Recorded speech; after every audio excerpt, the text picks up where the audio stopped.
big lineup ng Alaska. Here's Simpson. Muli po, ang Alaska needs just one more win para umabante na sa semifinals. Well, here you see the attacking mode of Alaska. First, they go to a low post play with Simpson, and the next, Tenorio trying to break through the defense and the penetration.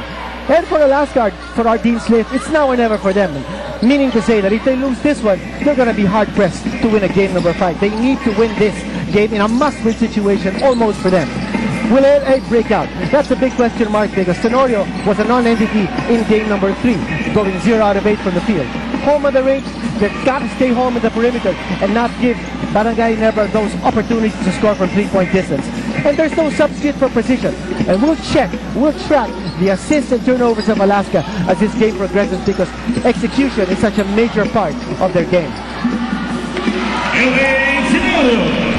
Luis Alfred Tenorio gets this game started with that jumper. Well, Tenorio, that's already an improvement from game number 3, where he did not even score a single field goal. Helterbrand with a miss, and last touch on Chris Daniels. Kami po'y nagagalak na makasalo kayong lahat ngayong Biyernes ng hapon. Ginebra playing do-or-die basketball in the first game, and BMEG Derby Ace will be in that same predicament in our second game as Diamond Simpson connects off the glass. Always a threat inside. Simpson getting the inside position on Chris Daniels.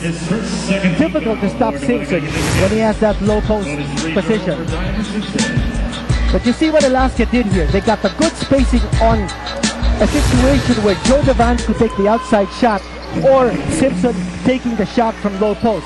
So two-man game, a lot of good open space for Alaska. That's where they like to make the execution. Nakompleto ni Simpson ang 3-point play sa Makatwid. It's a 5-0 start here para sa Alaska. And a miss there by Tubid. Here's Daniels, and he was caught stepping on the line. Let's go to Magoo Marjan.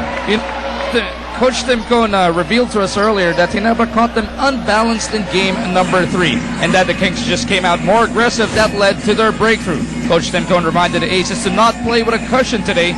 Treat this as a do or die as well. Be physical and be the aggressors. The battle cry for today is no letdowns. Miko?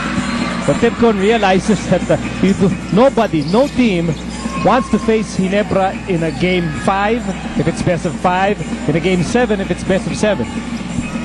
Oh, that's true. That's the reason why I feel it's a now or never situation for Alaska.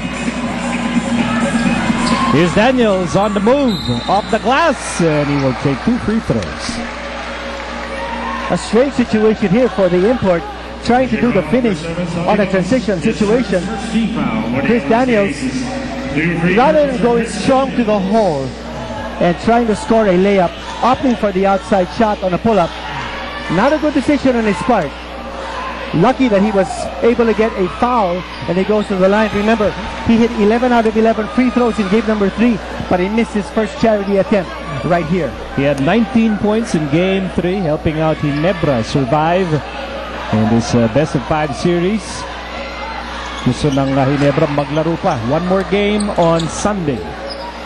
What about 0 out of 2 from Chris Daniels after going 11 out of 11 in game number 3? Toss.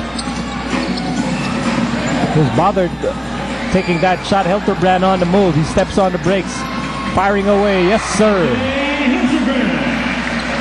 Nice pull-up jumper there by J.J. Helterbrand. You would expect a guard to be able to do that, not a Chris Daniels. Alaska still on top by 3. And here's Devance. Daniels with the rebound. Almost losing that ball. Tubid to Helterbrand. Helterbrand. Miller zigzagging. Outside Tubid. Tubid 4-3. In and out. It rattled out para kay Tubid. Meantime, here's Baguio. Baguio fires to Devance. Inside Simpson. Lots of time to shoot. They move that ball around. It ends up with Tenorio. Tenorio goes baseline. Outside he goes. Baguio with a fake. Baguio top of the key. Rebound para kay Meng.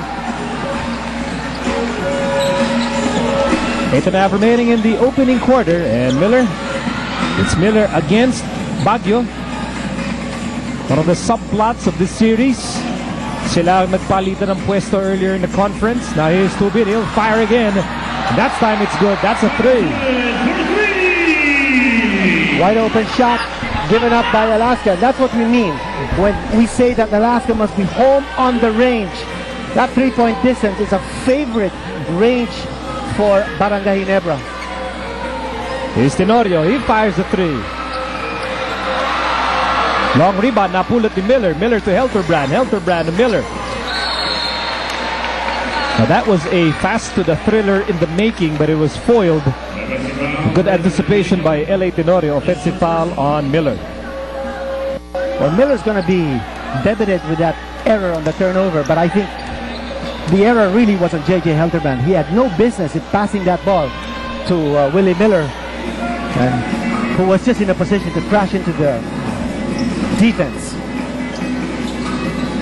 Which, of course, you know, that sequence in particular highlights Ginebra's perhaps biggest problem. And that is the chemistry. You know, how these players, how they gel together. Do they have enough time to actually know each other's moves? These guys know each other very well, but, you know, they've been playing for different teams for so long. Believe it or not, Nico, I was looking at how many players have suited up for Ginebra in this conference. They've suited up 21. That's the most of any team in this league. Outside shot coming from Joe Devance. Again, Alaska jacking up a lot of those outside shots because Ginebra is playing a pretty tough zone defense. Here's Miller. Sends it to Tubit. Tubit, corner shot. Yes, sir! And Tubit is feeling it here in the opening quarter with back-to-back triples. At lamang ang Ginebra 8-5 here in the first period.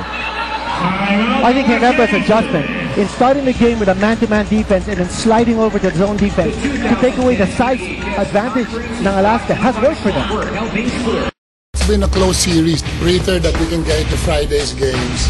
This will extend the series and hopefully we can get over Friday's game again. Siyempre kung ako sila, they don't want to get into a game Sunday, so bubuho sila sa Friday. Kaparan siyempre, no? But talagang kumbaga do or die na talaga. Well, pangalawang araw ng do or die ang laro para dito sa Ginebra for Coach Jong Lichico. And they're used to that. Remember last conference when Barangay Ginebra faced off against Talk and Text. They were also in a 0-2 hole in the quarterfinals.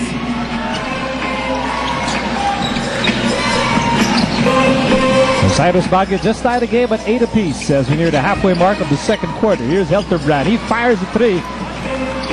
Here's Daniels, bothered by 3 aces.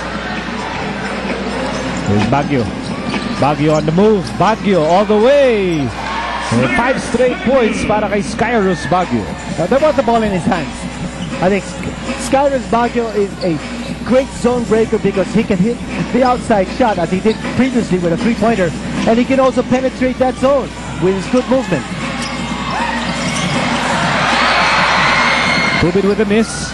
Daniels recovers the loose ball. Daniels makes his move. And he was bumped there by Sonny Toss. That's going to be number 2 on Alaska's big band.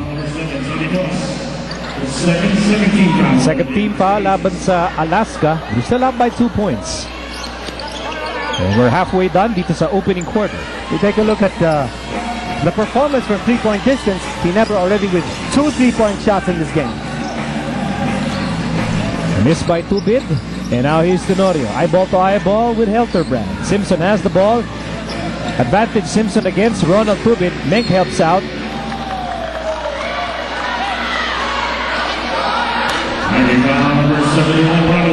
And the foul is against Tubit. Kanyang unang personal foul.